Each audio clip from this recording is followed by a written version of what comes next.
and then they need to be locked in at that level for the next 6 years, other than being able to rise, Please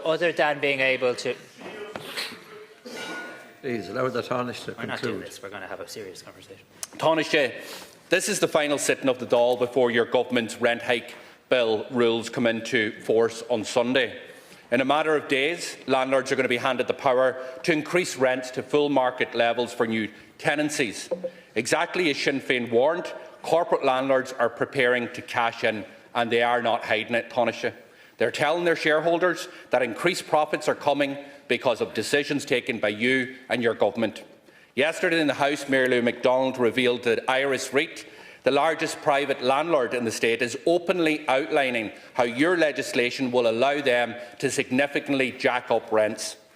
In comments reported on the journal.ie, its chief executive stated, "Under these rules, every unit in our portfolio, with the lease commencing after the 1st of March, can be relet at prevailing market rates once vacant." He described it as a substantial opportunity. He talked about leading to enhanced returns for the company and our shareholders. The company has projected a staggering, eye-watering 25% increase in rents with minimal additional costs as a direct result of your policy, Tánaiste. And this isn't a mere opposition claim.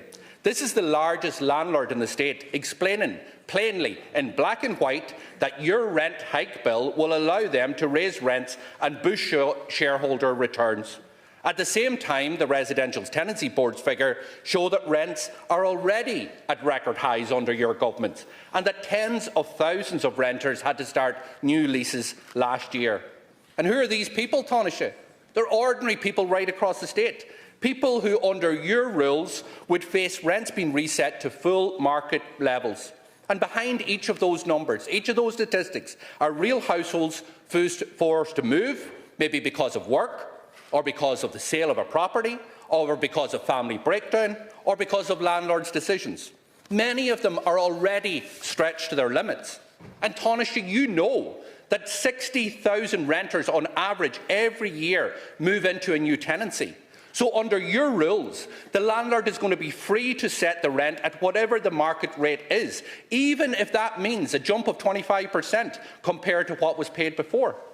So in the last sitting here of this Dáil, before these rules take effect, I'm going to ask you directly, faced with the clear evidence now, faced with everything we know of who benefits and who pays, is your government, even at this late stage, going to reverse course and stop these rent hikes before they inflict serious hardship on tens of thousands of renters across the state? And can I ask you, how can you stand up, which I have no doubt that you're going to do, in the next few minutes, and justify a company, the biggest landlord in the state, in some cases renting a two-bedroom apartment not far from here for an eye-watering €3,200? How can you justify the biggest landlord in the state saying very clearly to you, to its investors, that your legislation now allows them to increase rents by about 25% on average for new tenancies? How can you stand over that? How can you say to renters and look them in the face and know the pressure that they're under and say that you stand over that? Well, thanks very much, Lascian Corla. There's a consistent and ongoing effort to misrepresent the factual situation in relation to the new rent rules and rental reform. So I welcome the fact this morning in the Dáil to outline and I hope disprove some of the scaremongering and misinformation, and also I hope provide some facts to people who watch in at home and would like to know the facts. So firstly, from the 1st of March, there is no change at all for existing tenancies. None, zero, none at all, no change. That's really important. What does come into place from the 1st of March is a balanced package of measures, which includes within it some of the greatest protections that we've ever had in the history of our state for renters. That's not just my view, Deputy. That's the view of the UCD professor in social justice who spoke on this in recent weeks as well.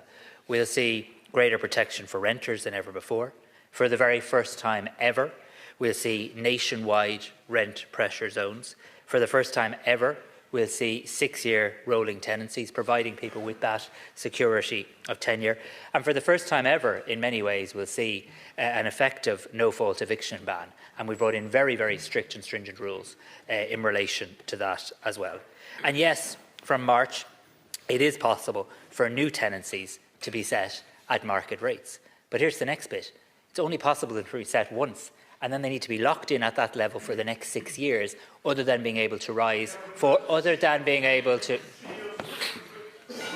Please allow the Tánaiste to conclude. We're not doing this. We're going to have a serious conversation.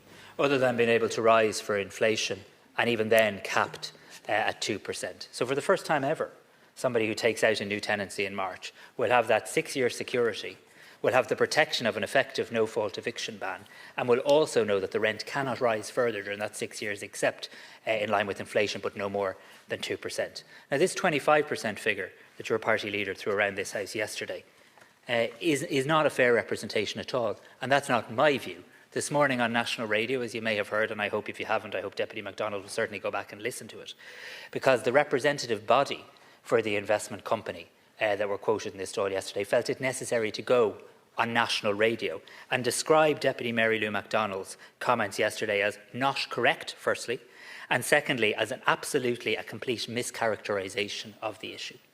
So that's important. For the people at home, no, these are people, these are people that you know well, because Deputy O'Brien has met them twice in the last year, according to the lobbying register. So these are investment companies you know well in Sinn Féin.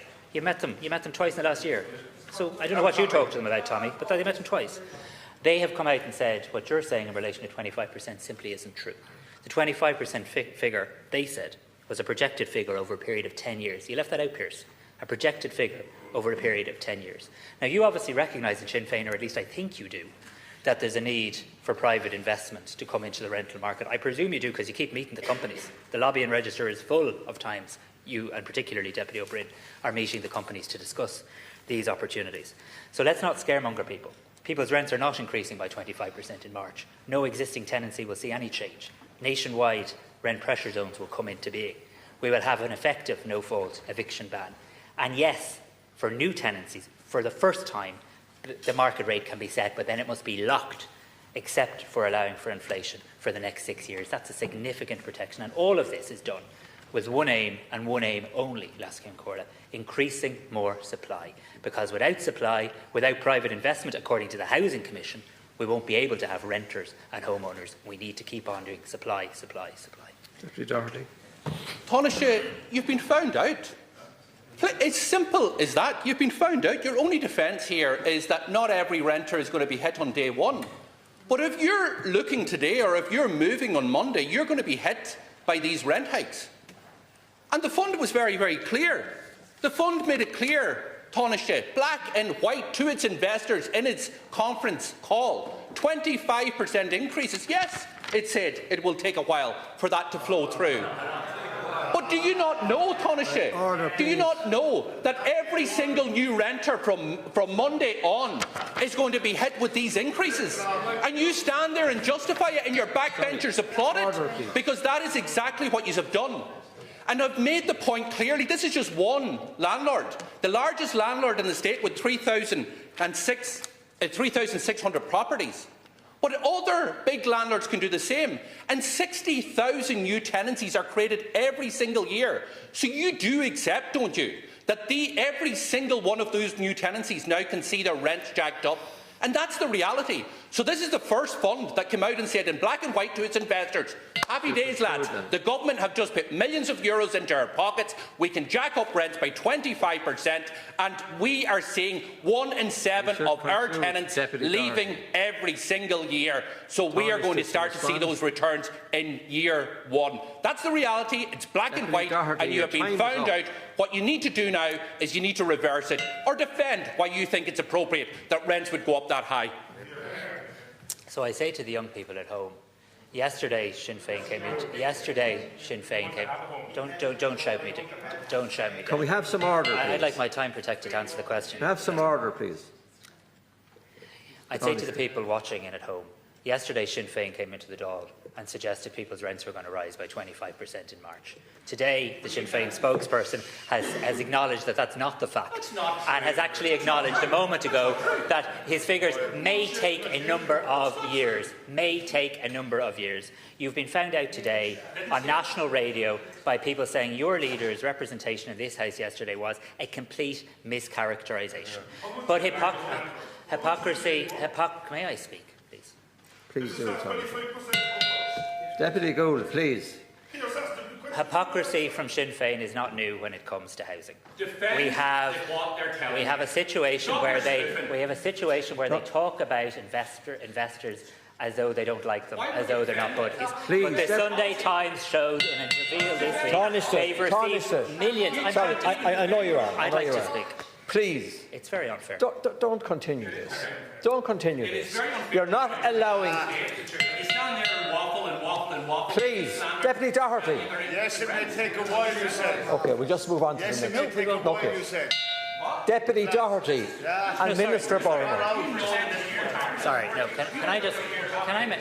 There's a serious issue. Please, can you please respect the chair? I don't mind. I say it again. The bus exchange is fine, but the carry on here on a Thursday morning is nothing short of, shameful in a way. And I would ask you to acknowledge the chair, to acknowledge standing orders, and to please conduct the debate in an orderly fashion.